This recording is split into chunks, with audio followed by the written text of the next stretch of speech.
Hello, how are you doing? As you may be aware, I mainly read newly published books and books that are nominated for book prizes, so I have to remind myself every once in a while that there are lots of classics that I need to get to, and something that really motivates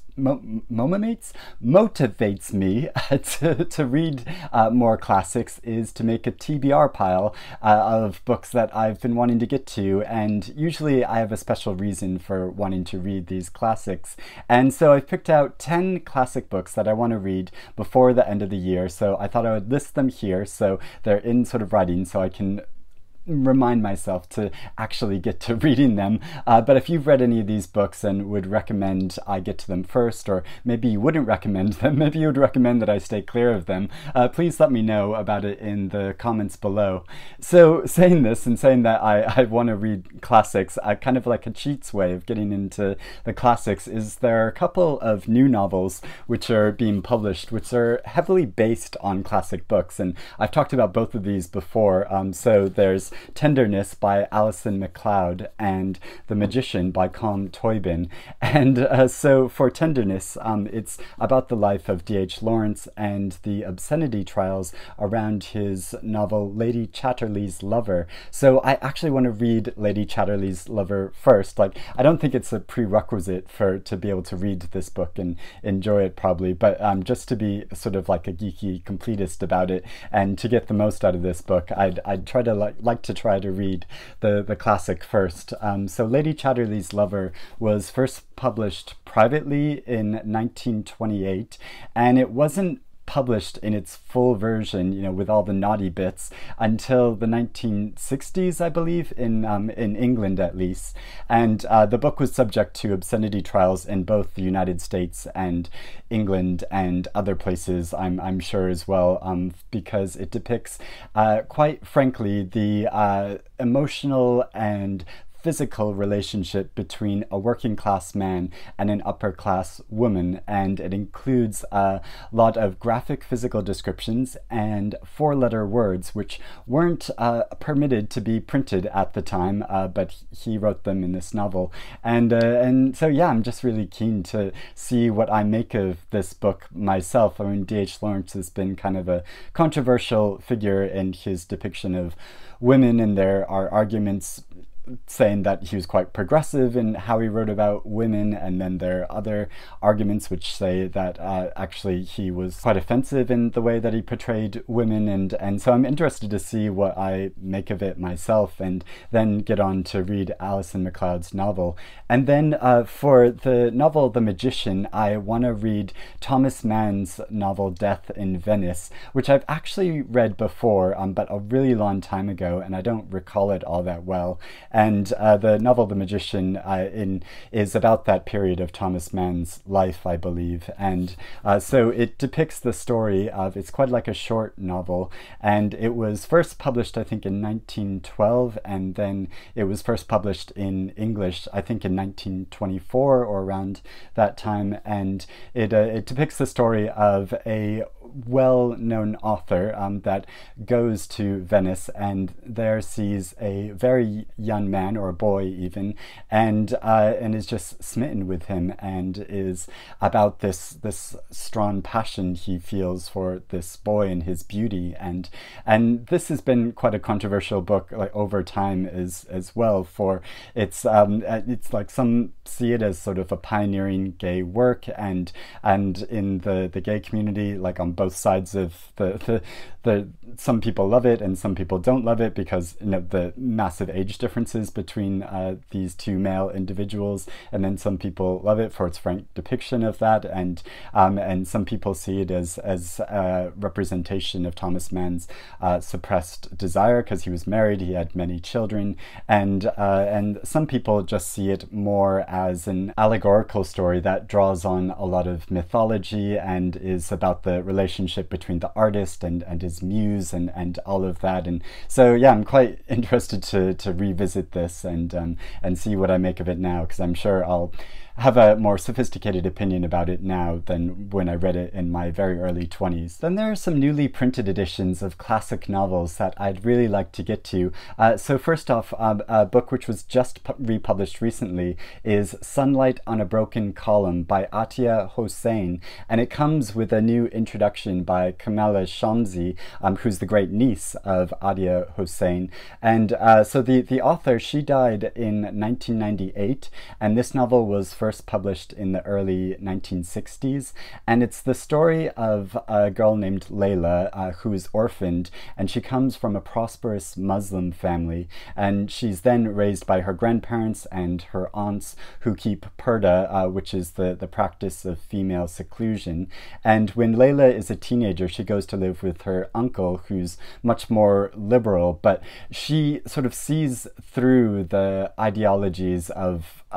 both these different groups of people, and she just wants to live an independent life for herself. So it's about that quest, and it sounds like such a fascinating story, and other readers I know like absolutely love this novel, so it's one that I've been wanting to get to. And then this is very exciting. There is a newly discovered novel by Simone de Beauvoir, and this has never been published in English before. This is the first time it's come out. It's called The Inseparables, and it includes an introduction by Deborah Levy and an afterword by Simone de Beauvoir's adopted daughter,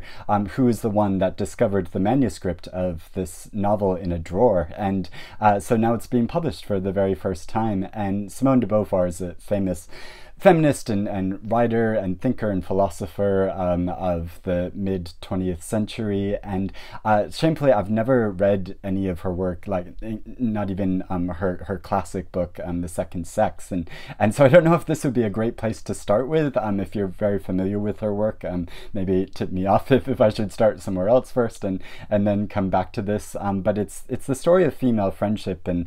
two girls that meet in a school and forge a very particular friendship with each other, and about their relationship with each other and their coming of age story. So yeah, it sounds really fascinating. I also have two other newly reprinted books that I want to get to, and which share a very surprising theme, which are women who fall in love with and have passionate affairs with creatures that aren't quite human. So first off, there's Mrs. Caliban by Rachel Engels, and this is another novel that I read in my early 20s and haven't returned to since then. So I remember some details about it, but not all that much, but I remember really loving it at the time. And so it's about a woman that is sort of grieving. She's a housewife, and her husband is having an affair, but she feels like she can't leave him, and one day a sea creature shows up at her door, and he has a magnetic sexuality about him, and he's a vegetarian and he's very partial to avocados, and they have this very special relationship with each other, and yeah, it's just such a wild story and such a great classic. And when was it first published? Actually, was it in the 1970s? I think no, in the early 80s. It was first published in 1982. And then there is a Canadian classic, which is Bear by Marian Engel, and this is about a woman who's a librarian that lives a very fairly secluded life in the city, and then she gets a chance to go to catalog the estate of this man who died recently on an island, and she goes to live and work there and discovers that there's also a bear there that she starts to care for, and then she starts to care for him a lot more. and yeah, it's such a curious story, and I love the cover of this newly reprinted edition, and yeah, I'm just so excited to get to this. I also want to read more by Anthony Trollope, because I've talked about him a lot in the past year, and I've started reading the Parsonage series, so I read the first two novels of that, and I really loved all of them. I think his writing is such a treat. I know some people think his style of storytelling is quite dry, but I just adore it, and he was one of my grandmother's favorite authors, so I do feel like this special feeling every time I go to read one of his books. And so this is the fourth book in this series, Framley, Parsonage, and it's about a man who's a reverend that starts to get entangled in the lives of upper class society, and then that causes problems for him and the woman who's his patroness. And I've actually started reading this novel 3 times before this year in like the past few months, and then I got sort of distracted, and you know what it is I started reading it in the middle of the night, and when I couldn't sleep, and I really enjoyed the story every time I got into it, but I only read it in the middle of the night, and you know, that's a kind of hazy time when I think it's more difficult to remember details of things you read in the middle of the night than what you read during the day, and so just every time I went to go back to it, I thought like, oh, I should restart it again, because I don't know if I completely remember everything about it. But anyway, I was really enjoying it, and especially how some characters from the first 3 novels then make a appearance again in this book. But I don't think you have to have read those earlier books to read this and enjoy it, but it does definitely add to the experience of it. And yeah, I just think of his writing as a treat, and so if I want to give myself a treat, then I go back to reading Anthony Trollope. I also want to read the classic South African novel Moody by T Plaatje, and this novel was first published in 1930, and the story is set in 1830 and goes through a number of years in that decade. And it's about the story of a beautiful and courageous woman that risks everything to help save her husband. And this is the first known novel to be written by a Black South African. At least that's the credit it's given on the back of the book. And I was tipped off to this when I looked at that list on Book Riot of great Black South African writers writing about race, and this was one of the authors that was listed in one of the novels that was listed that is actually available. And so yeah, I ordered a copy of it, and yeah, it just like sounds like such a fascinating story. And then finally, there's a couple of books I want to read because they were referenced in more recent novels that I read. So first off, there's The Little Virtues by Natalia Ginsberg, and this is a collection of memoirist essays that were written by the author between the years 1944 and 1960, and that explore the experience of living in Italy under fascism, and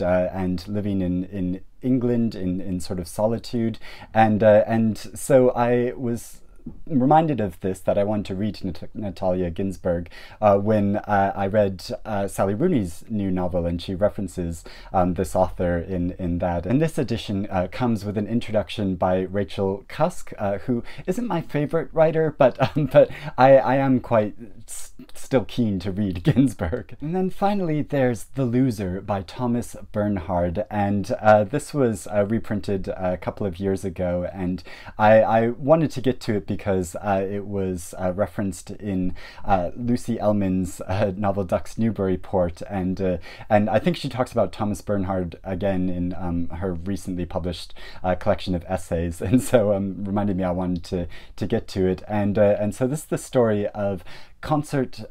pianists in mid-20th century in Austria, and it's the monologue of one of them who realizes that